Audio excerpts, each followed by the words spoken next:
Hello, my name's Umbra. I'm the Hierophant of the Temple of the Eternal Eclipse, God of Magic, Sorcerer Supreme.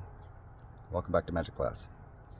Today we'll be talking about simplicity. We'll be talking about duality, I suppose, though with the focus on simplicity in the design of the cosmos, magic, in your own life and experience, philosophically, etc. And duality broadly in the sense that simplicity and complexity are not opposing. They are not somehow opposites in the sense that they cannot simultaneously coexist. Because as is the case with everything under duality, it's not positive negative, this or that. They aren't a binary, the extremes. They are the same, though different. In the pitch black, you cannot see. And the bright light, without shadow, without darkness, you are also blind, cannot see. It is the spectrum between that allows you to experience, to perceive the world of light. Shading, contrast, depth. So, light and dark aren't opposites. They go together. And simplicity and complexity also go together. However, for our purposes, you may understand that it is easier, perhaps, for you to comprehend the cosmos through a simple lens as opposed to a very complex one. You could study mathematics and physics and forever, whittling down more minute sort of automata, atoms, particles, phenomena, forces, math equations, right, etc., etc., and never reach the end of that journey. That may be one way you go about discovering how the universe functions, where you find yourself in it. Though there are easier manners by which you can sort of discover those truths, right? Simpler ones. And I think a vast majority of folk, they'll probably be better off with the simple method as opposed to the complex one. The complex, of course, not being prohibited. It's not held in reserve. It is also available for you to dive into should you find a particular phenomena, particular facet of existence interesting, worth diving into, worth expanding upon, exploring. And I use the painters and painting sort of metaphor quite often. I'll use it here too. You may enjoy art broadly, painting broadly. However, you're not prohibited from liking a very specific type of painting, a style, an aesthetic, a theme, a character that even, or an object, or whatever the case is, or a certain color palette, and you can explore the palette, theme, style to your heart's desire. Get deeper and deeper into the intricacies of that particular part of painting. However, it is not necessarily required that you do so to understand painting broadly. So there are generally two approaches, and they end up sort of leading to the same conclusion. If you care about a very particular type of painting to the extreme that you drill all the way down into it, you're likely to develop the skills, the understandings of painting in the same capacity if you were to take painting as a phenomena broadly. Apply yourself to all different types of styles and techniques and aesthetics and palettes and mediums and so on and so forth. You understand? So you can discover the truth of painting by seeing it as a whole picture, or by drilling very finely into it. And generally speaking, it has to do with your interest, your love, your passion, right?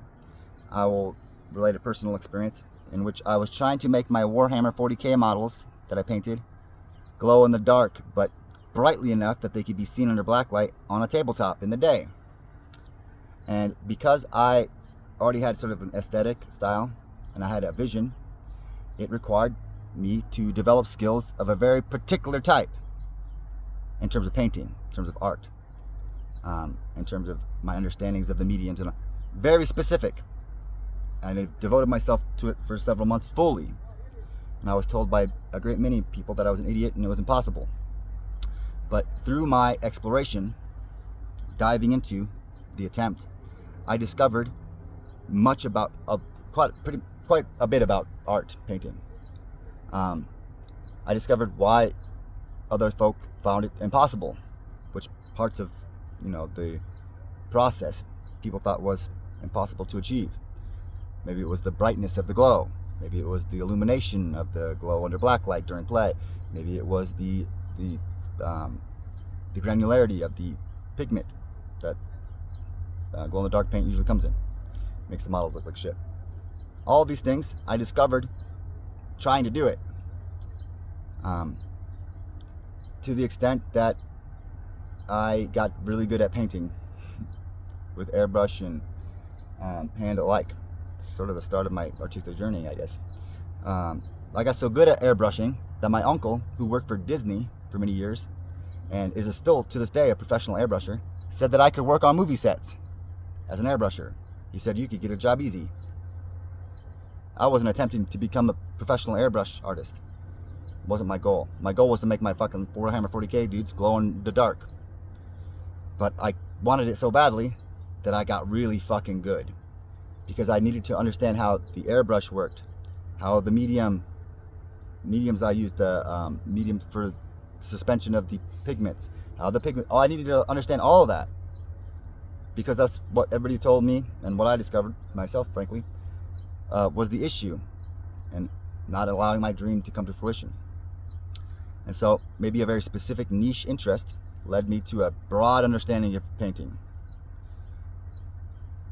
I can imagine that there are other people who are dedicated to painting, various manners, methods, who have applied themselves broadly to the study of painting, maybe as a profession, went to school for it even. And they understand, pointillism, cubism, they understand abstract, they understand, surrealism, they understand objectivism, realism, all these different art styles, right? Painting styles. Maybe they studied them all and they've done studies of all this.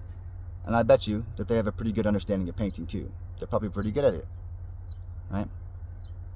But maybe they just really, really love, Dali and surrealism and wanted to emulate Dali. Maybe come up with their own surrealistic art. Dali was a good artist and came up with surrealism. You're likely going to have to be a pretty good artist to emulate Dali. So whichever manner you get there, they both lead to the same place. One perhaps is more deep dive into a specific sort of aim, and one is a more simple, broad strokes. And so that's what I'm getting at. If you look at all of painting throughout time as a collage, its progression, right? You get an understanding for what painting is just by seeing all the different ways painting has ever incarnated or been made manifest, you might say, on the planet. You have an idea for painting. But if you spent your entire life dedicated to one particular type of very intricate painting style, drilled down, you likely also have a very intimate understanding of what painting is across all of history. They are inseparable, right? Simple and complex. They go together. To achieve the complex, you must needs have a grasp of the simple in some capacity, whether it be unconscious or conscious, and vice versa. To have an understanding of the simple, oftentimes it requires you to understand the minutiae, the various components, the complexity. So that's what this video will be sort of about. I had somebody come and visit, an apprentice for some while, and I told them, again using the sort of artistic or painting analogy, that what separates somebody who is a master from somebody who is a novice or somebody who is, on their journey to mastery in any particular field is indicated personally in one of two ways. Either you can achieve the results that you imagine achieving with the level of detail, complexity, granularity that you imagine it with, right? You have the skills, you have the understandings, the capabilities, let's say in painting, to paint what you imagine in your mind's eye, part for part, whole, just in, out, right? Or it is that you can describe to another the process by which they can develop the ability to translate internal, external, okay? So, I made a little flowchart. Can I make the thing? Yes or no? No? Go back to the beginning, more training, more learning, more exploration. Yes? Is it at the level of detail that I wish for it to be? Yes? Then do it. You can do it. Mastered it. You got it. No? More practice, more exploration, more experimentation. Alternatively, do you understand this well enough that you can tell somebody else how to do it? If the answer is no, you don't understand it.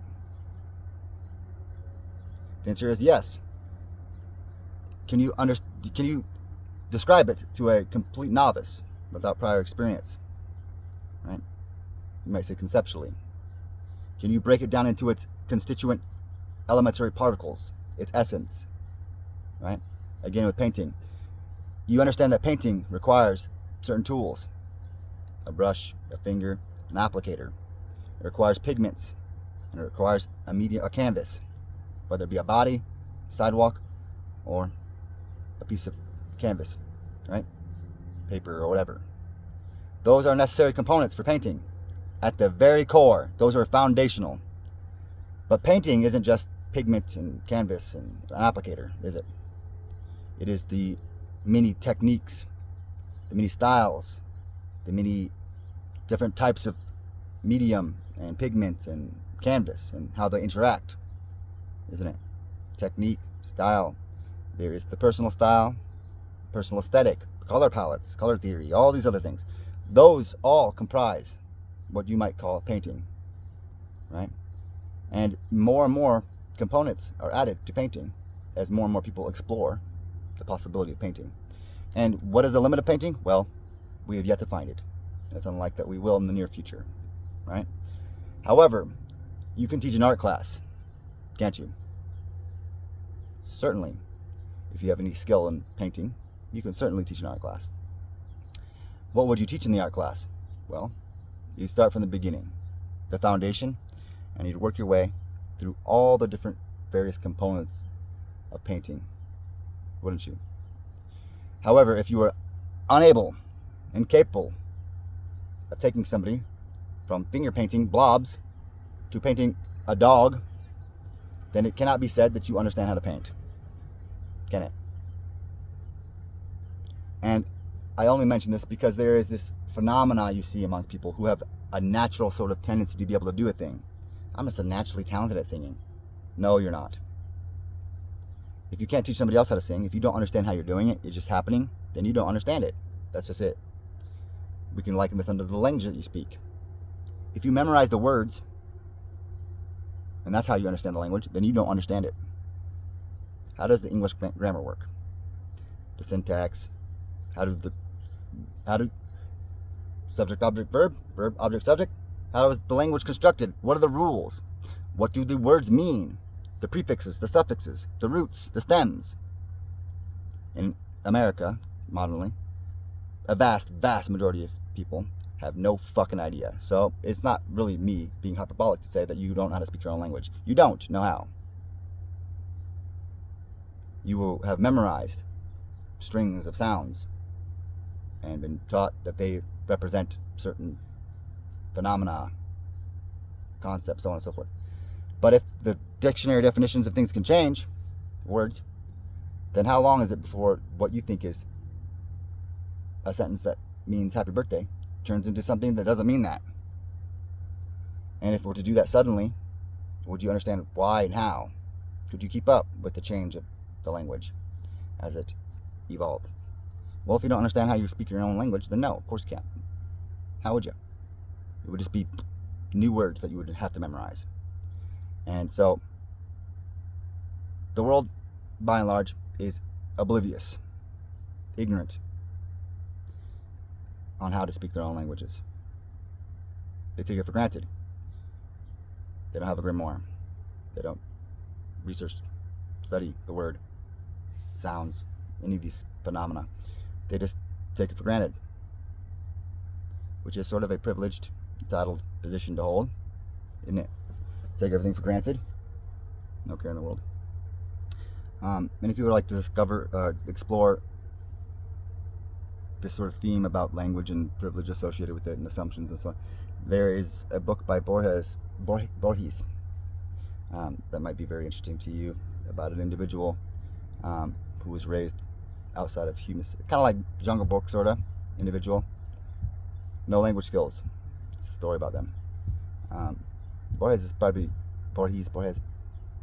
I don't know how to pronounce it, but it has quite a few works that are interesting esoterically. But anyway, yeah. So, a couple of features of your mastery of the spoken language. Right. Number one, can you create a beautiful piece of literature? Do you have mastery of the English language to the extent that you can write a compelling novel, a moving poem? Can you write words that pull emotion, communicate an idea, communicate a feeling, a thought? Do you have grasp of it?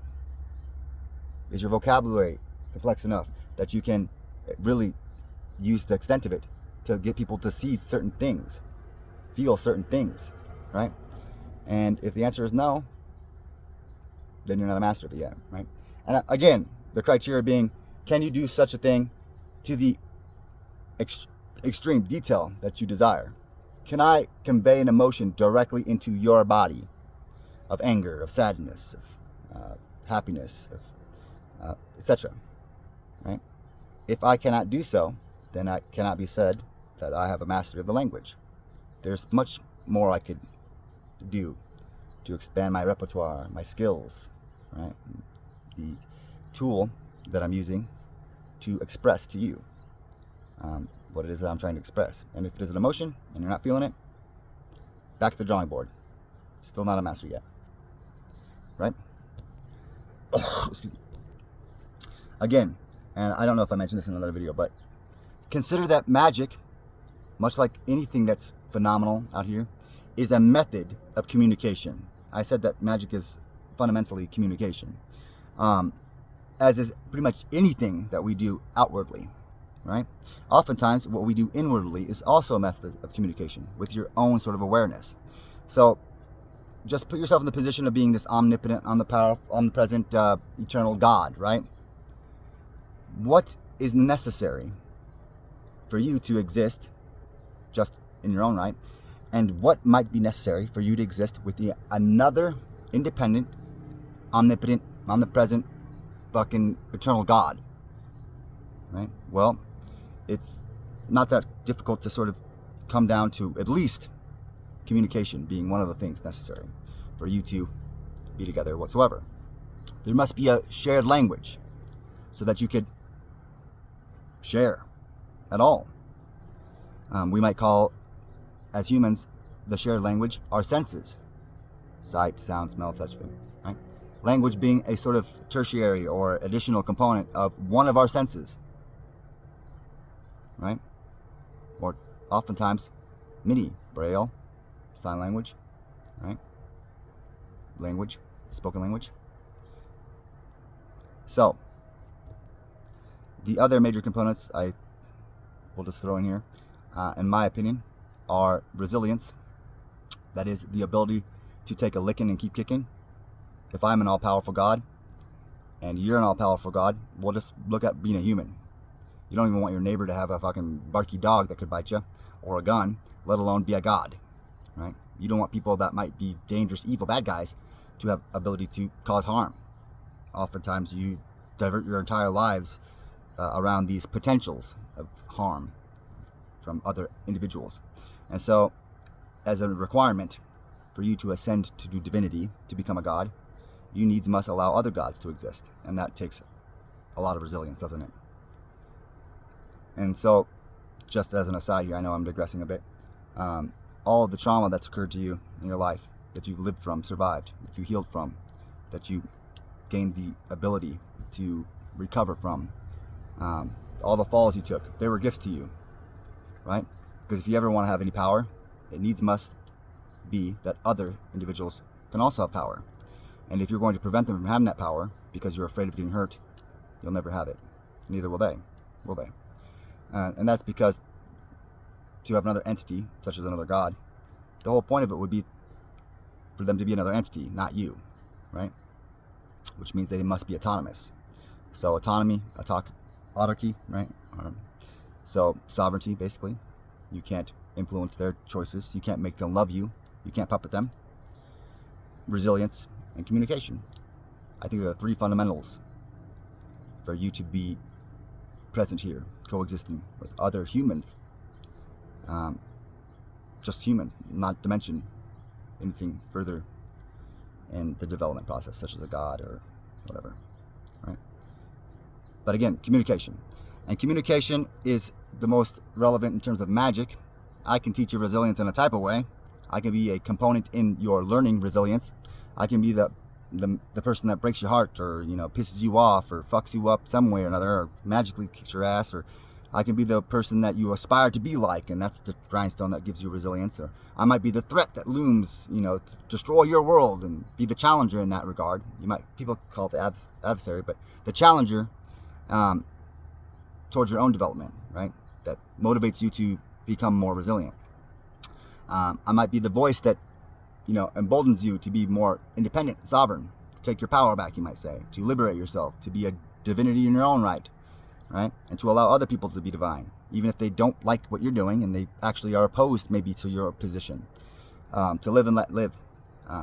But those things, they are mostly your own grindstone that you must undertake at your own pace, in the way that that's just existence, right?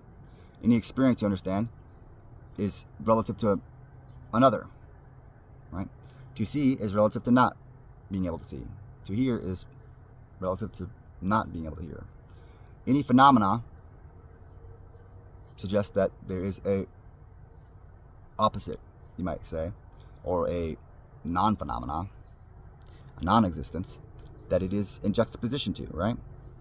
And so it is sort of your solo trek up your own solo mountain of learning the resilience it takes for you to exist in the capacity that you want to exist in, with the amount of, you might say, friends and neighbors that you want to have, right? I can't really, but communication, for sure, that's where I'm striving to help you out. That is an agreed upon thing, as much as we can, right? As much as we're able, it's agreed upon. It is collective, it is communal. Because if it isn't communal, then what good is it? We have the fortune of being in these bodies, you might say, with these senses, as a starting place, right, for our exploration of communication. And you're born into this world, babe, can't do shit. You can't communicate, you can't keep your head up, you can't do anything, you're useless. And throughout your life, and eternally, you will be developing a grander repertoire of vocabulary, of communication skills. And you might liken this unto a scalar sort of understanding of omnipotence. You're not just born with fucking ability to do whatever you want. It requires that you translate the internal, or the desire, the want, whatever, into a phenomena, right? And that requires an understanding of language, or communication. To commune, to transmit, you might say, to broadcast, to make within, out, right? To share. Communication obviously has to do with community, communication, companionship, company. It's between individuals, right? That perhaps are sovereign, maybe at some positions that aren't. But to make within, without. To demonstrate, to express. They say art is expression, right? We're always expressing. Express. I guess is a word you might use, though I might use a different one. But commonly people understand expression to mean to make yourself known, to make yourself visible, to present, to perform. Yes, to take that which is of value to you and to make it obvious to others, or to give opportunity for others to participate in the value that you find, right? It is sort of an expression of my own nature, my own internal values, when I share photos of a sunset that I know full well and sharing will never compare to the actual experience of the sunset. It is just simply me communicating or giving opportunity for others to participate in the shared sort of appreciation, right? A way of connecting. I understand that the photo, it doesn't compare, right? However, it is sort of a representation, an expression of myself, what is going on here, which you can never feel. For us to be different, separate, means that my inner space, my emotions, my thoughts, dreams, well, those are mine. You have yours, I have mine, right? And we're in these different vessels so that I can have mine and you can have yours, and we can be different together, right? And so we have to be kind of advertisements, walking advertisements for our own selves, for who we are, which kind of points to the grander issue here on the earth, right? So many people are trying to be somebody else that they squander the opportunity of being the most unique entity that might ever exist, right? Them. And the aims of being somebody else, famous or wealthy, or, you know, a punk rocker or a wizard or whatever, right? Either because they hate themselves or because they have shame or guilt or fear or whatever the case may be. And so they squander that opportunity, right? They're trying to find their name, trying to be somebody. But your fingerprints on just your tips of your fingers are unique enough to basically categorize you into a system where they have kind of a priority on getting it right on just these fingers. But your entire body is covered in lines, isn't it? What was what could ever be more unique than the tapestry of your skin? The DNA. Your DNA, you can be cloned, right? DNA. Somebody could be born that looks just like you, but can it be said that they will have these tattoos, these wrinkles, these scars, these calluses on my feet, on my hands? Will they have all the constellations that have found their home on my body, on my skin? Try as they might to pretend to be me, to play the role of Umbra the wizard. This scar right here I got when I was 8 years old. I caught a snake and I put it in a little baby food jar, and I was running and I fell and it shattered. You could achieve all the achievements that Umbra's achieved as a wizard, get all the titles and ranks, and you'll still never be me if you had not had that experience. The scars, the blemishes, the wrinkles, the wear, the tear, it shows you who you are. It shows others. Right? These are the metals, the decoration, the adornments, your jewels. Anybody can go to the fucking Walmart and get a bunch of rhinestones and glue them to themselves. But very few can claim to be forged in the heart of the earth and into a diamond. You can't fake that. They show up on your spirit, your soul, your body. Okay? So, it is the major dilemma of people that they wish to have these delusions, these imaginings, and they fall so far from the simplicity of being who the fuck they are, the trials and tribulations of that endeavor. It's what I experience daily in terms of my assisting others magically, spiritually, my lived experience, what I perceive in the vast majority of the conversations, interactions between human beings. this needs to pretend to be something that they're not. Anyway, I've digressed a little bit. The point being in communication here. Okay? You don't need to do anything. It's sort of a delusion. It's sort of hubris. It's arrogance, right? To just be here as a human and think that there are magic and spiritual powers and gods and other entities, and to consider yourself to be less than perfect, as if you were created in error. You're a mistake that you need fixing. You're broken and healing. How dare you? Fuck you. If I be a god, in truth, fuck you. If I had part in your making, I didn't make a mistake. You were made with intention, with care, with great love. Was it for you as a specific individual? Not necessarily. But anything that was from me that went into your crafting was made with blood, sweat, and tears. I strove for it. It's on my skin. So how could you be less than perfect? Created as intended. How could you need fixing? You're here. You think it's by accident? That you don't have a place? I don't create things for fucking meaningless, without care, consideration. And neither were you. There is nothing present on this plane of demonstration that wasn't put here with intention, that doesn't serve a purpose here, that isn't a vital component. So, communication, the expression of your true self, you might say.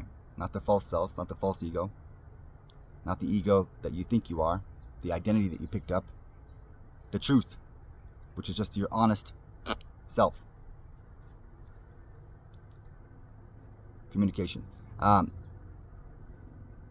Because it doesn't matter if it's just you here, right? What does it matter? It doesn't matter if you can communicate if you're the only one here. If we're all one, it's just one fucking god jacking himself off. It doesn't matter if you can communicate, if you show up, if you try. It doesn't matter that you express yourself, because you're just everybody. So what distinguishes you? It doesn't matter. But it does matter if you want to be liberated and sovereign. If you want to be your own. If you want to be something that shines in the heavens, that is lasting, then it matters, doesn't it? If you want to stand before the throne of God, your own right, a creation made with intention, shine brilliant, right? Then it matters. Because if you cannot shine, you cannot show the world, just show up as a fucking tarnished little turd, well, you might get lost in the sea of turds. So communication is vital. And again, relating simplicity to complexity. There are many ways in which you can sort of discover the breadth and depth of your development in terms of expression, communication. But you might start to pick up a sort of theme here, or a pattern. I can relate any topic to another, painting for example, because there is a pattern in which they sync up. That's why I use example. That's why I talk in parable, you might say, or stories, and that's why I make the comparisons, to try to get you to see them. They're not arbitrary. So much in existence that people think to be arbitrary, coincidental, is fucking not.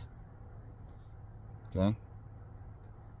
And so if you can recognize that, then it can be simple, very simple, like blocks, like maybe 4 different colors, 4 different, I don't know, stages of a process that happens in every single part of every single position in the entirety of existence. It happens frequently, so frequently, it's pretty much all that is here. Some stage of that process. Simple as that. You might assign colors to white, black, I don't know, citrine, rubido, right? It leads to something. maybe. You might call it something of value, gold. Who knows? Might be discussed about in magical texts to some great length among more ancient magicians. All the way back to the land of Ma. It's unvoiced. Kemet, right? Which means below the surface. That was not visible, apparently. It's out of sight. It's occluded. It is. Because ka, right? Ka, ki, refers to the ground. Ka, ki, and ki, and ka, right? And meh, close off, can refer to the internal, external, and tawa, not tau, tawa, tawa.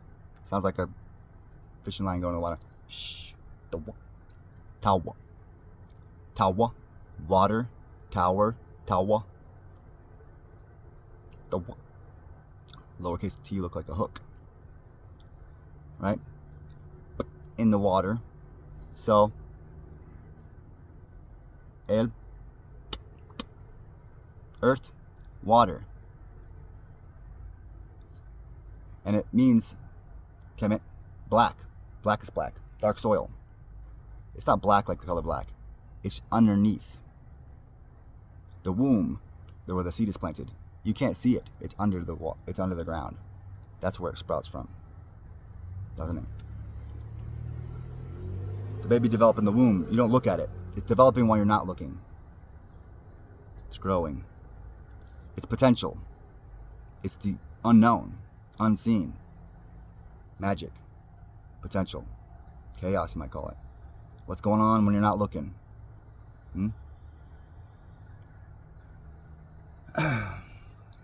Anyway, how did I get on that? All right. It's not what's going on when you're not looking, right? And alchemy, as you might understand it modernly, which is horseshit if you listen to the New Age ideas of it, it's not just energy. Shut the fuck up. Alchemy is a physical process which you can undertake, you can explore in pretty much any capacity, any part of existence that you find yourself in, because the pattern is the seasons. Winter, white. Spring, black soil. Summer, red. Gold in the fall. Green plants, citrine. Citrine is yellowing, it's green. Green and yellow. The leaves turn colors. Right? White, black, green, yellow, red, fall. Right? There are 4 seasons. We see this pattern show up time and time again. Every portion, every part of existence. Talk about the fluids, the body, right? Semen, urine, there's shit, there's bile, black bile, green bile. Why are those significant? Because they have a color, don't they? There's green bile, black bile, right? Urine is yellow-ish, right? You got red blood. There are all these different components. And if you understand the process, alchemical process, the different stages and how to recognize them and how to perform different types of operations on those stages and those, then you can do lots of shit. You can create even gold, maybe. Right? Very simple. But modernly people, they like to imagine. They know. They want to look at it all and see all the bells and whistles, the widgets. Make it overly complex, and so they don't understand any of it. They cannot see the forest for the trees. They can tell you what every single name of the leaf on that tree is. I know every name of those leaves. I'm like, well, what's the tree called? They're like, what are you talking about? Well, what do you call the tree? No, I know all the leaves' names. Yeah, but what's the name of the tree? I don't know. They can't see the tree. They only know all the names of the leaves. And so they don't understand it's a fucking tree. And you can sit back here and be like, well, there's another tree across the street. You know the names of those leaves? What other tree? What is a tree? Well, it's the... Right?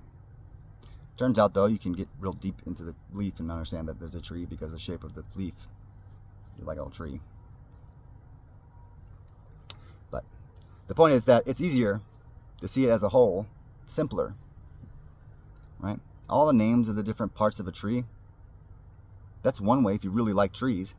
But if you just want to understand what the fuck, you just look at it. That's what it is. Simple. It has a shape. It has a spirit. It has a place, a relationship, a connection to other things around it. And that's pretty simple, right? It's not a tree. It's not that name. It's not a birch tree. Those are things that we've used to make it more specific, to drill down. Anunnaki drilling for gold. Deeper, deeper, deeper. More and more. I need to know more. And you look at it, and the problem is with the alchemy that people think they're doing. They think they know, and they keep fucking looking at it like it needs must be. And so they're lost in all this complexity. They're lost in all the knowledge. It doesn't serve you whatsoever because it's simple. How is it so simple? Well, a tree might have all those various tiny little components, all those little moving parts, an infinity of them, and it still is just a fucking tree, isn't it? It'll look like it's that thing right there, and they're everywhere. How many people are on the earth, supposedly? 9 billion, something like that? And they all look a lot like you. And you are very fucking complex, aren't you? But you're simple. You're just a person. Same as any other person. Not much different. Unique, for sure. Not special. A dime a dozen. I fucking can't barely throw a rock at you these days and not hit one of you. Simple. You feel. You sense. Same as me. Maybe not exactly the same. But we have shared qualities, don't we? Very simple. And if I understand myself simply, then it's likely that I can understand you pretty simply. I tell people all the time they can't lie to me. It is the case. You cannot. Why? Because I don't lie to myself. I'm honest. I look in the mirror. I look at my actions. I look at my motivations. Did I respond? Did I react? Did I do this in anticipation? For fear? For pain? What are the motivations of my actions? If I'm honest, then you think you're special? You think that you did your thing because you're special secret? Nope. You likely did it for the same fucking reason I would have done it. So when you come up and tell me this story about this, then no, you can't bullshit me. Fuck you. Very simple. I don't need to know anything about you. Not even a little bit. I'll just listen to you. And I put myself in your shoes because we're not that different. Why would you be saying this story? Because you want me to be perceived a certain way. Oh, you want me to think you're a tough guy, that you're dangerous because you got a gun. You're not.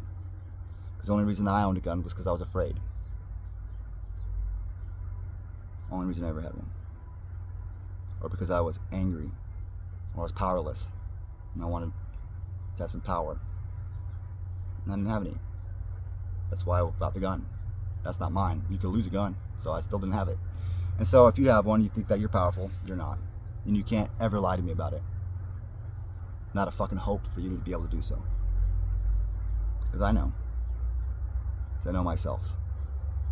So they say in magic, right? Know thyself. I don't know much. But I'm honest. And maybe I can change. Right? Maybe I had the gun and then maybe I floated it down a river at one point. Gave it to the earth. Instead of selling it, putting it in somebody else's hands, I removed it. I brought it into the existence. I made it. Myself, machined it. Got rid of it. Same way. Right? So, what do I know about myself?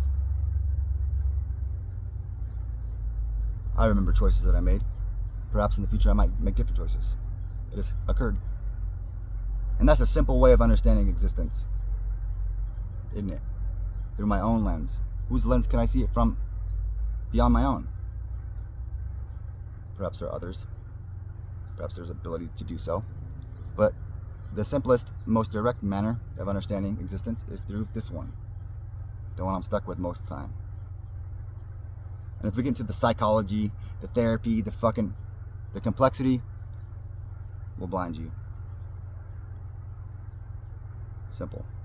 So, in philosophy, in esoterica, and magic, occult practices, studies, Why do we look at things like the image of the body, the human body? Why is man made in the image of God and God in the the image of the universe, or whatever, right? Why is the universe made in the image of man and man made in the image of God? Blah blah. Well, it's because that seems like a prudent thing to do, doesn't it? Even my own work, my own magnum opus, my own sort of discovery and remix, you might say, remaster, recreation of a prima materia, was founded upon the work that came before me, right? And it used a lot of the features of that work, because why reinvent the wheel? The wheel served the function that it was created to serve. Is simple. The design is elegant. It's a masterpiece. I don't need to do it again. Don't look a gift horse in the mouth. You can do that every once in a while, but why do more than I have to? There are those that came before, alchemists. Paracelsus comes to mind most strongly, who gave the existence a gift beyond measure. Such a great gift. He brags about it even, and he's like to do so. He deserves to. He was talking about how his art would last fucking thousands and thousands of years, and like they'd be doing, and then the next fucking he was, and he's right. I ensured it. Alchemy is a very powerful gift. It is the venerable, divine, most venerable science, the true science. I agree. It is a process by which you can experiment and get results. You can get gold every time if you follow the simple steps, follow the different processes, use the various apparatus, and you can add more to it, just like you can add new paint styles, new different types of applicators to painting, new different types of paint, maybe a new spectrum of colors. You can always add to painting, but you don't throw away brushes because you added a new fucking applicator. Oh, we're using screwdrivers now. You just throw all the paintbrushes away. That would be idiotic of you, wouldn't it? Why would you do such a thing? And I won't be doing that either. I didn't. They can be simple. As simple as I've ever been. Right? But the gold that was created last year, last yuga, last fucking aeon, last universe, you think it tarnished? Well, what can be corrupted, they say, cannot be considered immortal, eternal. It can be corrupted. It's not eternal then, right? And if I created something that is incorruptible, eternal, maybe Paracelsus created something that's incorruptible, eternal, then I can expect for it to be so in perpetuity, eternally. And I wouldn't be throwing that shit out, would I? Because if there's so little gold here, I'm going to keep the available gold. I'm going to hoard it, right? Anyway, I point to alchemy because it's the clearest representation that I can sort of point to esoterically, magically, of how simple it is. How simple the cosmos is. How the major ill of the world is that they put too much work in front of themselves. They make the work impossible. And as an example of this, if you have a job, or have ever had one, what would happen if you went to your job tomorrow and you had double the productivity of your work today at your job? Would you get to go home halfway through the day? No, you wouldn't, would you? And so if that which is above is like that which is below, if you're always doubling your productivity every day, but you never go home earlier, then you can understand how you might simultaneously have the most advanced, most clear-cut, most readily available means by which you can communicate, travel, discover tools that get you to the fucking burrow all the way down, see the whole thing at once, and simultaneously be so far from understanding, the farthest you've ever been. How you might have every available opportunity to see it simply and never be able to do so because you're stuck in thinking that it's complex. You're stuck thinking that because you made double the widgets today, you need to make double the widgets tomorrow forever and still work the same amount of hours. But that is the sickness of more and more and more. If you need 10 widgets, and it takes you a year to make 10 widgets the first year, then the next year when it only takes you half the year to make 10 widgets, you take the other half of the year to go on vacation. That seems like why you did it better, didn't it? Doesn't it? And if it only takes you a day to make the 10 widgets, then you don't have to work for the rest of the year, do you? Well, you do if you need more and more widgets, don't you? Which means you need more and more people to buy your widgets or to get your widgets or to demand need the widgets. Or you need to be eating the widgets if that's what you're doing with them, consuming them more and more and more. So you need to make more and more and more.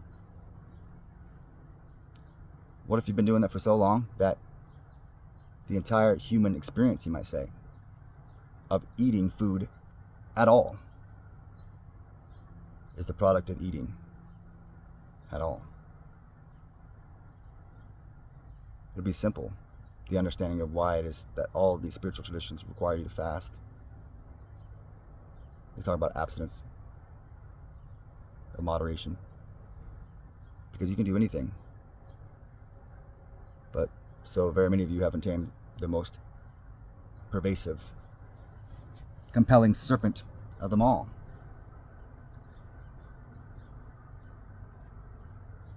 Back and forth on that wheel in the bowels of Saturn, time.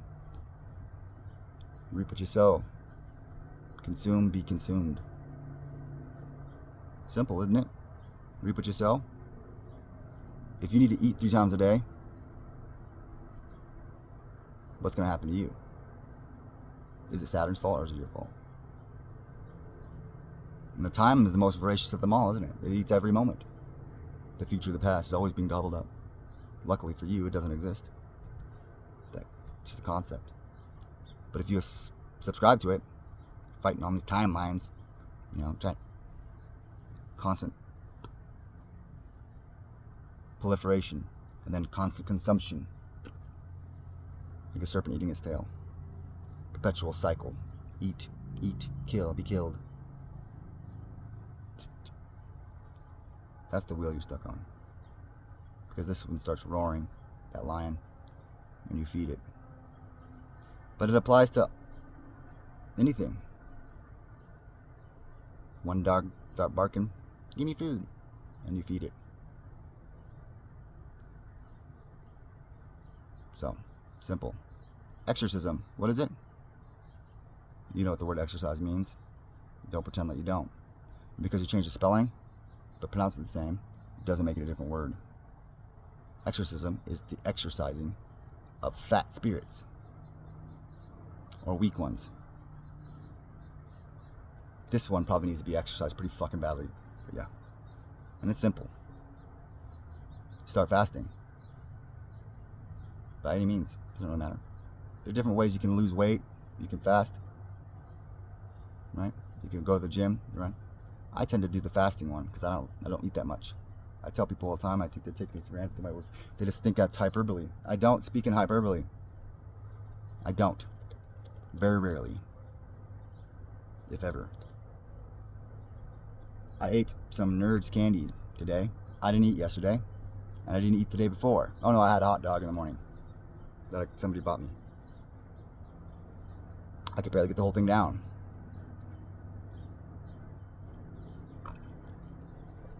Drinking this Kool-Aid. Oh, I had some cinnamon, like crackers. Somebody tossed me a couple crackers. They're like cookies, kind of, but they're Mexican, like cinnamon. You know what I'm talking about, anyway, they taste like Cinnamon Toast Crunch. But I was sitting, hanging out with these kids last night. But I don't eat that often, because I don't need to. Look at me. Weigh the same as I've ever weighed. Healthy as I've ever been. I eat once, twice a week. Sometimes more, depends. I like to eat things like pizza. I like things that I like to eat. I eat them because I want to eat them, like Taco Bell. I'll go get a cheesy gordita crunch right now. I'll eat that thing and be full as fuck, but because it tastes good, not because I need to eat it. Why? Because I decide when I eat, not this thing. And maybe it is the case that I need to put things into my body because spirits, and that's how we can kind of put, you know what you eat, right? We can sort of embody things. And so maybe I will. But I don't exist in this control state where this thing tells me what to do. It growls, I say, shut the fuck up. We eat when I say we eat. I'm hungry. I don't give a shit. Starve. And it do. And then I stop doing that thing. Stop growling. And when I need to eat something, I want to go get some Nerds candy. Very specific craving. I use this as an example on how it's simple, right? Because I don't know what the appropriate diet for meat is, and neither do you. And to say that you do is a delusion of the utmost. It's an extreme delusion. They studied some amount of people and they want to apply it to everybody. Get the fuck out of here. You don't even think that people are the same based on their skin tone, let alone their fucking diet. You think they're all on the same diet, but you can't accept the fact that the person's browner and they're the same rights and fucking... Get the fuck out of here. Different sexual preference, and you think that they're like a different species, but when I say that we all should have a same... Fuck you. That is a delusion. That's a sickness of the mind, for certain. You think that some shit that ain't real, like gender, separates humans, but you think that we all should have the same type of diet that makes us healthy. Fuck off.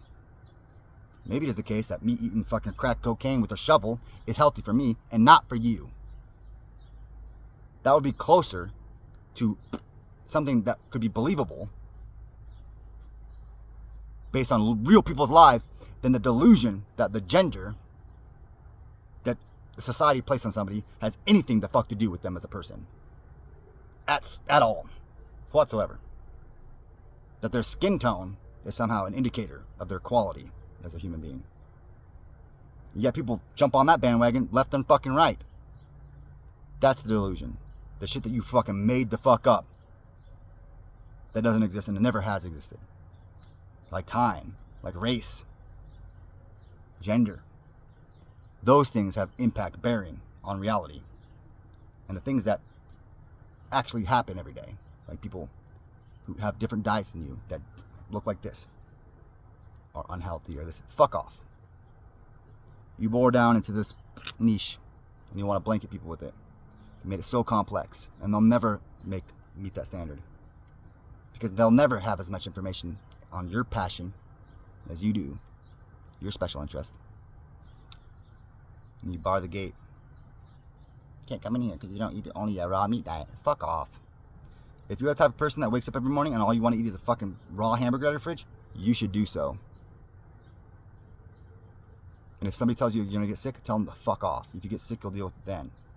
And until then, mind their own fucking business. Don't curse you like that and not put that shit on you. Dump their spirits, their judgments on you.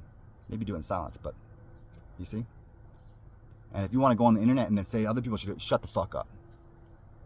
You don't have no idea what the fuck's good for me, good for you even. But it's really simple if you just listen. I woke up and all I want to eat is a bunch of raw eggs. That's weird. Oh, that's going to make me sick. I'm not going to do it. And you'll suffer. Because you know. Because you understand all the details, the complexity of a human body. I need more protein. I need more carbohydrate. You don't know fucking those words do you mean. They're not real things. You've never seen a carbohydrate. It doesn't exist. A protein? Where? You want to show me some dots under a microscope? Fuck out of here. The categorizations, they've done you no good. All the things have all the things. You know how I know that? Because you can get fucking oil out of a tree. Or out of a person. Or out of a fucking rock. Look up shale oil. So, you're going to tell me they're... No, they only come from... Shut the fuck up. If you put it in your body, I bet you anything I can find it in many other places. I don't need to be a fucking chemist to understand that. I can be an alchemist. Each is in each. All is in all. Isn't it? Simple. Well, what's in that? Everything. But predominantly right now it's this. In this stage. Right now it's this. Right now it's subtle mercury. But I got the subtle mercury from some of the fuck else, didn't I? From maybe the gross mercury. Through the alchemical process. And if you want to understand how it is that you can ascend or make it, purify yourself, well, it's very simple.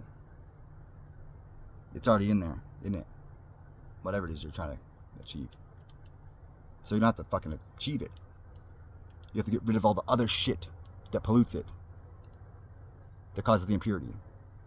When I want to purify gold, I got a bunch of fucking, I want to get pure gold. How do I do that? Do I fix the gold? Or do I remove the impurities? And what does removing the impurities look like? Does it add weight to the gold at the end? 32 karat gold? What does that reference? What does that even mean? You ever looked into that? Purity. Because if gold is heavy, heavier than other stuff, then it will weigh more. The same metric size based on its purity. Maybe substantially more. Maybe 100% uranium is like 10 pounds per square inch. But maybe 98% uranium, it's only 9 pounds. 8. I don't fucking know.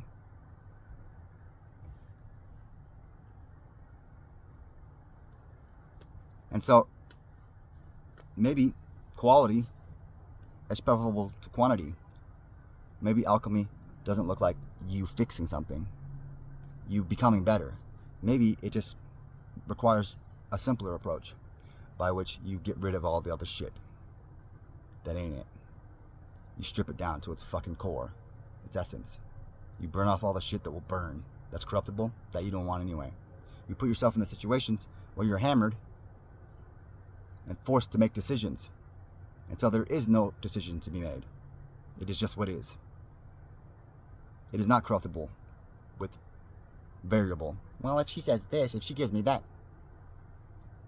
Where you have real virtue. Do you tell the truth because you're going to get a cookie? Are you honest because you're going to get a reward? Do you not hurt that person because God's going to punish you? Do you not steal from somebody because you're going to get caught? Or do you not do it because it is your virtue? Because you wouldn't want to be stolen from. And so it doesn't matter if somebody left $1 billion in their passenger seat. You wouldn't take it from them. No matter how much it would help your life. Because it would require you to do something that you would find not worth living, if it were the case. What if it was your money? I trust people. I trust them every time. And I love people, and I love them. Despite the amount that I've been hurt. They all hurt me. And I've been out with these houseless people. They don't give a fuck about me. They're hustling for drugs and trying to survive, and they have so much trauma. And I cried and cried last night. And I watched this. And I can't help but care about these kids. I know that given the single opportunity they would steal, they would rob me blind. And I love them anyway.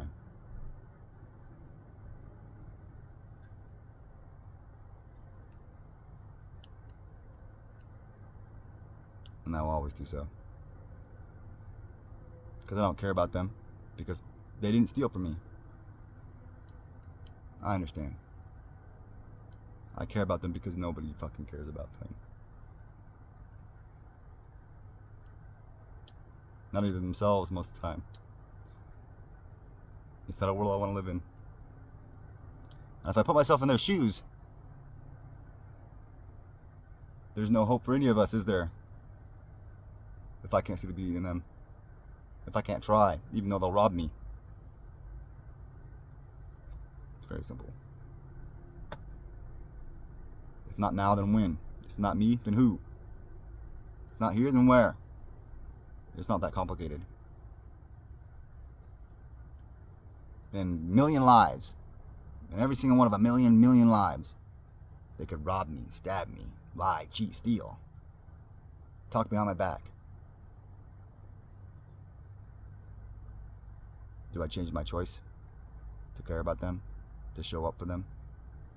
To be honest? To be giving? Do I change my choice based on each unique little scenario?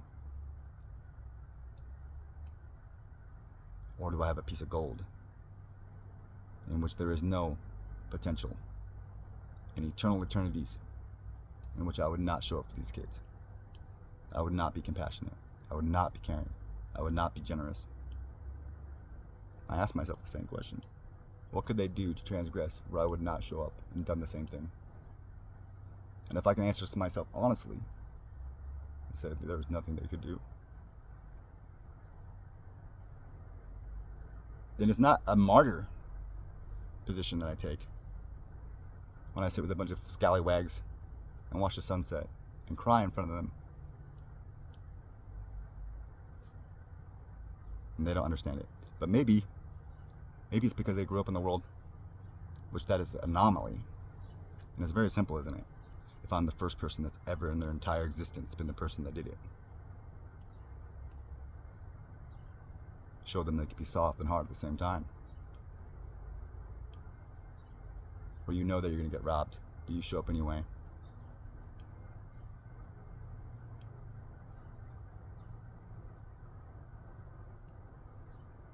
Existence is simple. It's so simple.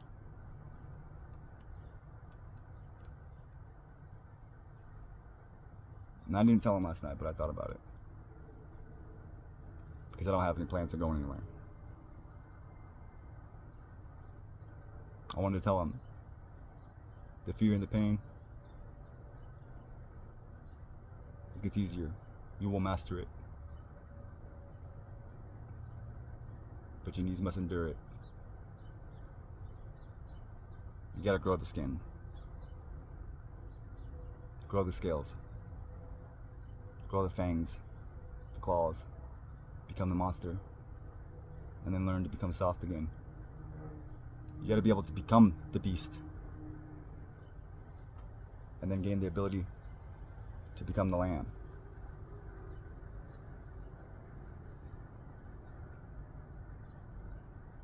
The beast is for our own sake, and the lamb is for theirs. It's not easy being a beast, particularly when everybody's been biting at you, including yourself. And it's very simple. Everything in this world is dust in the end. And if they steal my boombox to score some drugs because it makes the pain a bit more bearable, I understand. They might need many more days of running from the pain before they have the strength to hold it. But they needs must. And the best I could do is help them. And hold their hand. And show them that even in the depths, when you finally learn how to hold all the pain and all the fear, have it like a mountain on you, you can still be soft. That there is a way out. That you can seek after joy.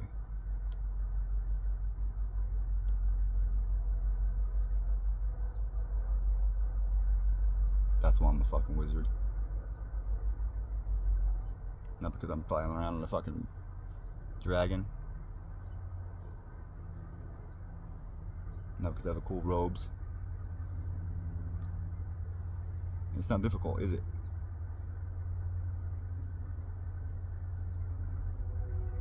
It's not complex. It is difficult. Simple. I don't need to know anything about anything. And there's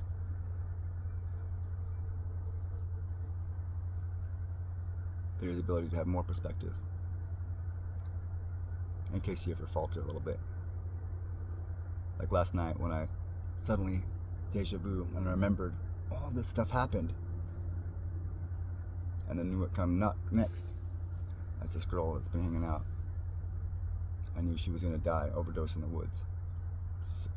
I knew it. All these different lives. The sprinklers turned on, started getting their shit wet, and they were gonna pick up and leave because their dog bit somebody and they didn't want their dog to get put down, so they were gonna go. And I showed up to help, to talk, just be there. I didn't say anything. And they stayed here. In the corner they slept. And she went to the store earlier, got me soda, just took off my money, but I don't give a fuck because she's still breathing.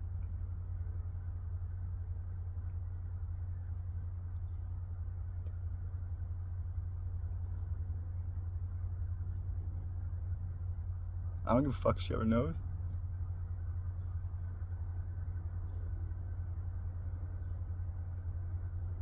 It's simple.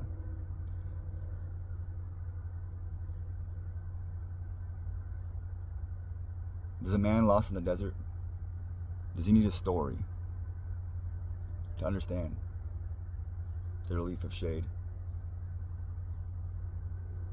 to those who are parched, thirsty, starving? Does he need to know the taste of a fruit, cold glass of water? Does there need to be a billboard announcing, this is the medicine, this is the aid, this is the cure, take this pill, do this thing, this song and dance? Do you need to know the name of all the leaves, the particular variety of tree? Do you need to know what the type of metal is in the rock that you take shelter in, under?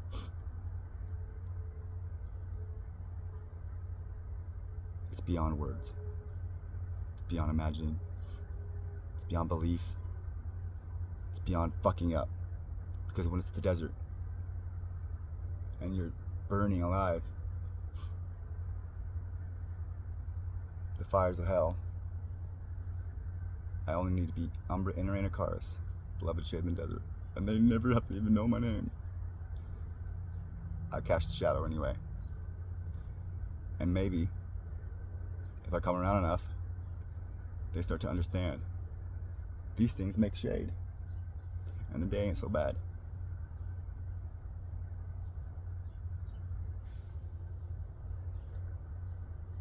That's simple. That's why I'm parked on the street, because there's shade, there's trees here. And that's what all these kids are at. And it's just a lesson for me too. It doesn't have to be complicated. Where do they all come? To all these dramas unfold? In the shade of these trees. In the hot summer days.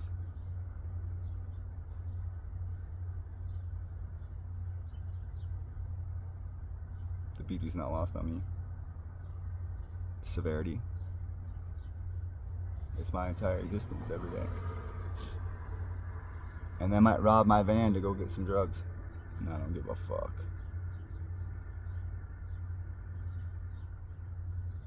They might carve their initials in the bark. Doofus kids. Cause a little wounding. But the tree will recover. And if the man come and cut these trees down, when there are no leaf trees left, save maybe one, and the sun's beating down the summer, it's simple, isn't it? When they come for the last tree. It's simple whose side they're going to be on, isn't it? To understand. You reap what you sow.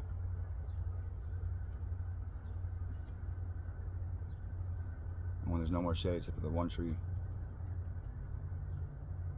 if you're loyal to them, they'll be loyal to you. I promise you. Magic's the same way. Be the change you wish to see in the world. If you aren't enduring the wounds, providing the shade anyway, then what are you?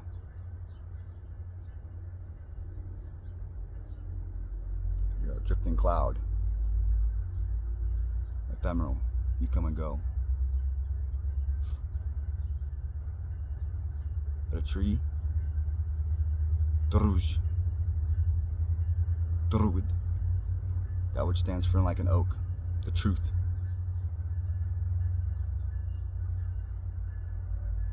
The seasons come and go, and the truth stands. And it bends in the wind, and the breeze.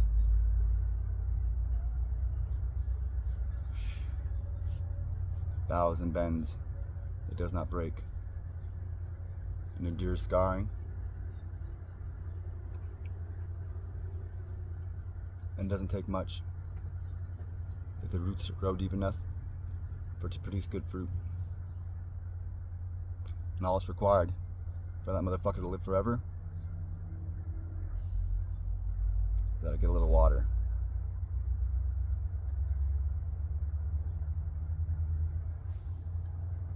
that those that take shelter in its boughs, in its shadow, they treat it with a little bit of respect. That's it. Simple. Potential, water. To be able to bend, not be dry and brittle and break in the breeze.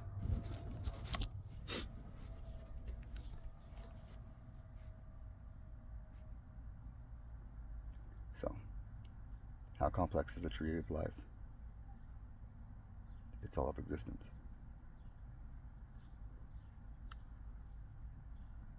As complex as you desire. As complex as you make it. But it's just a tree. Trees are simple things. I remember being a tree. Sun's out? Ah. Sun go away? Sun's out? Ah. Rains? Ah. Cold winter? Simple.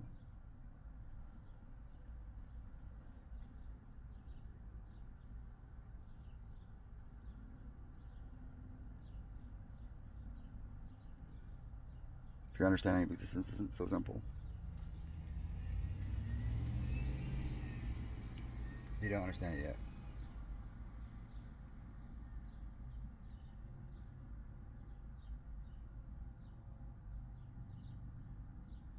If you want to understand the tree, go to a forest.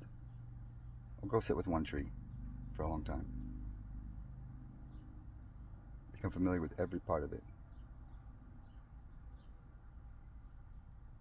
Broad scope, narrow scope.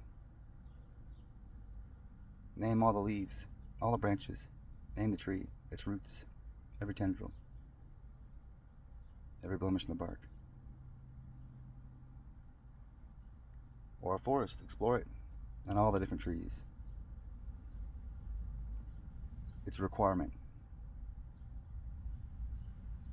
It's what you need to do to understand a tree. Trees broadly. They're not so different, trees, between species, are they? They're eternally, infinitely different, aren't they? No two trees the same. No two people the same.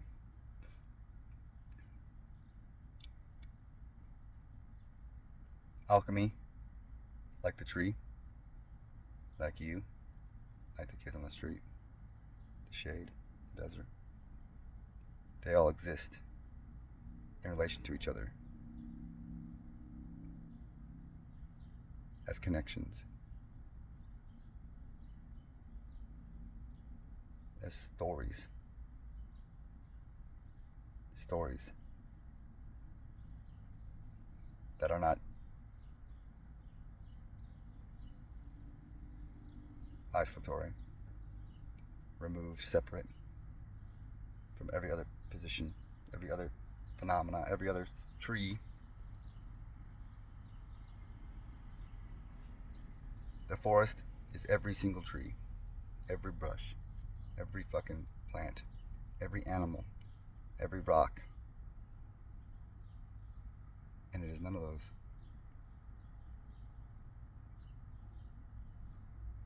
The forest only exists in relation to a not forest, a desert.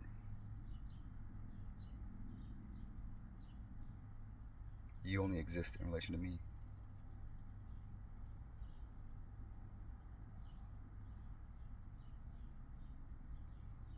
It's going to be impossible for you to figure out existence as me in it. But you can figure out existence as you. And see the tree of you and everybody. And the birch tree isn't the oak tree. There are differences. And that oak tree ain't that oak tree. There are differences. But those are what make the trees beautiful. That enables us to have personal connections, personal stories, relationships, to tell stories at all. To place these weird judgments of value This one's my oak tree because of my history with it, my story, my tale to all, my connection.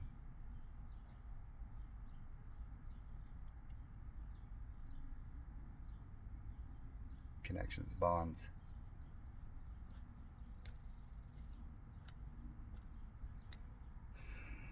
Alchemy.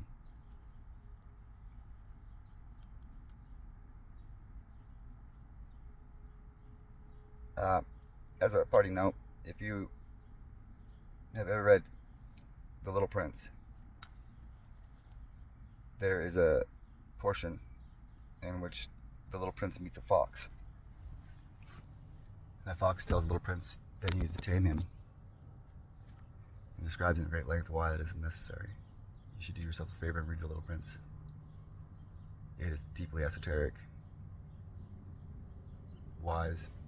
There's truths in that book that apply to everything. Man, I'll sort of just echo what the fox says. The fox is a wild animal. They're not pets. They're wild. They're timid. They're wild. And they're slow to trust. And so the fox advises Little Prince to come out every day at the same time and sit.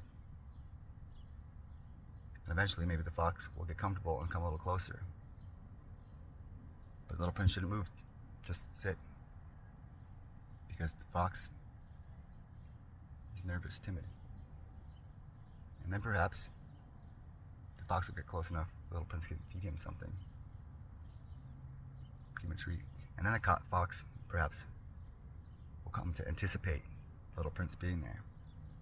So he'll be on his way to the field at that time, 3 p.m., expecting to see him, excited. And the Little Prince must be there. Because if he's not, the fox. But if he does so, if he makes this effort, then perhaps the Little Prince can tame the fox. But at some point, the fox tells him that they'll say goodbye. They'll have to leave, go. And the Little Prince is confused as to why he would go through all the effort to tame him if he was just going to lose him.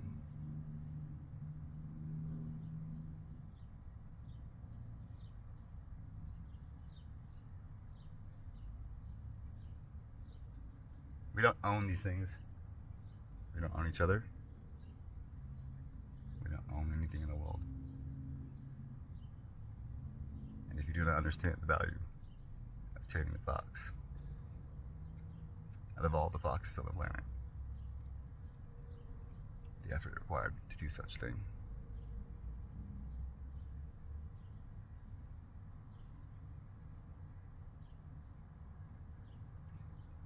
and it will be your great privilege to discover why.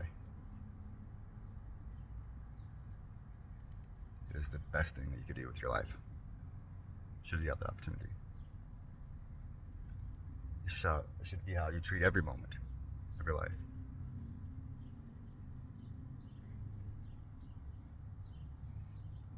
The whole premise of that book is that he's going to get a sheep, a glass thing for his rose that he grows on his planet. And after the experience with the fox, he comes upon a whole garden of roses, and he feels cheapened. He thought his rose was special. And all these roses.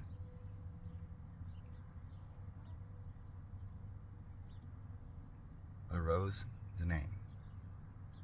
And a flower, a tree is a tree. Those are not the true value that we find in the rose and the tree. In The Little Prince, it was his rose that he cared for. And even if she pricked him, or other roses were more verdant, lush, they weren't his rose that he cared for, that he went through the pains of cultivating. Because love isn't a feeling, it's an action.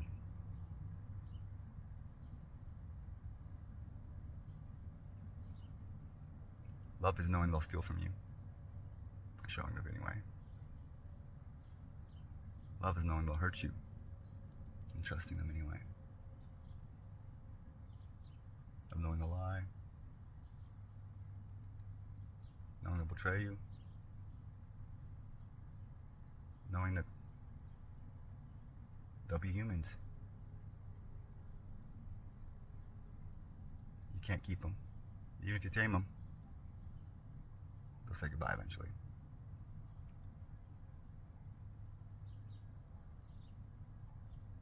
And you do all those things anyway. That's love.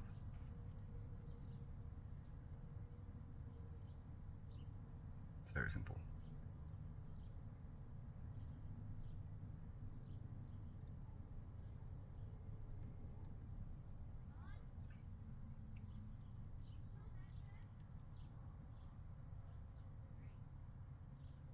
So simple. We could all have it right now.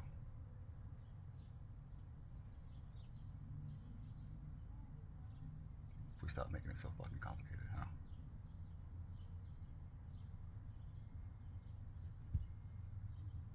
Anyway, that's it for today. Keep it simple. Stupid.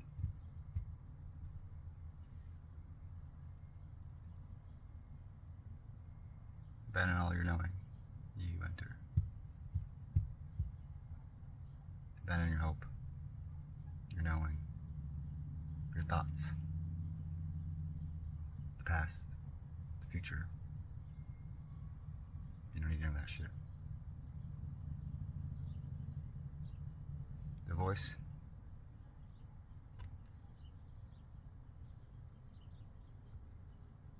The identity. The armor.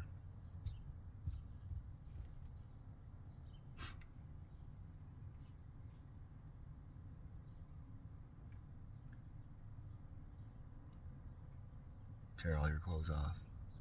Become wild, feral, and animal. Just pure animal instinct.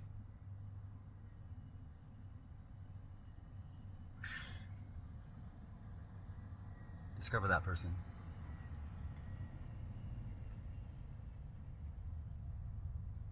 And when you can let that wild animal out to run free, to stalk among the mortals.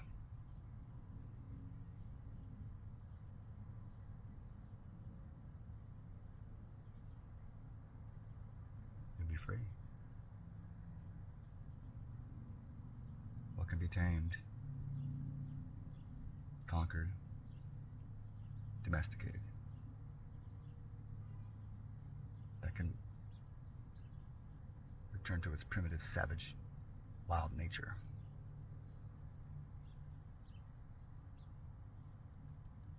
In a moment. Maybe you can be both. Neither. But you're likely, I feel, a lot more likely to Little Prince tame you.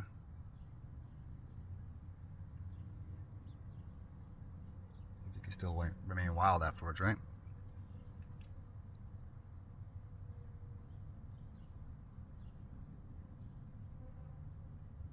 Then the adventure is just, well, the joys in the doing.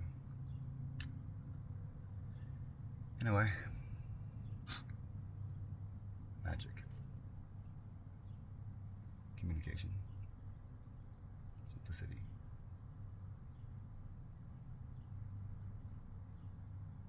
It's not math. It's not fucking science. The formula of existence is a formula in the sense that it's a funny little picture. But what we value isn't the seed. It isn't what the seed grows into. It's what grows from what the seed grows into.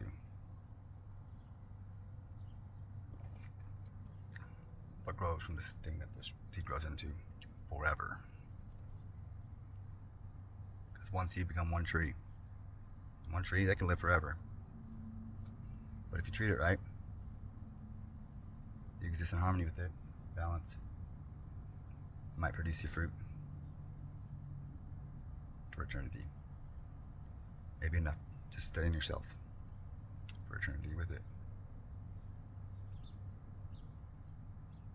Garden requires that you be a gardener and not let the motherfucker overrun with weeds while the assholes come and carve their initials in the bark every day that don't give a fuck about the tree or its shade or its fruit. You don't prune, rot, dead branches. It's very simple. Your life is a garden. You are a garden. Cut away the dead. Weed your fucking garden. Get rid of the shit that's trying to block out the sun for the tree that produces the fruit that you can live off forever. And you'll have it figured out pretty simply. Enlighten yourself. That is, cut off the dead weight of you. Strip yourself bare. And what sustains, what survives, what makes it at the other end, that'll be worth the shit. The rest of it ain't worth fuck.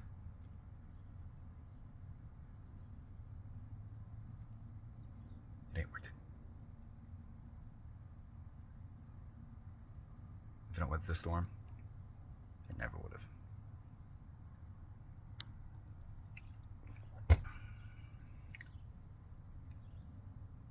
The parts of you that cannot be killed, cannot be altered, cannot be refined, are eternal. Find those parts of you. Very simple. And when you find the parts of you, then you can turn yourself to the world. And it won't be difficult for you to be able to bend it to your will. Now that you have one, knowing who the fuck you are for a minute. Till next time.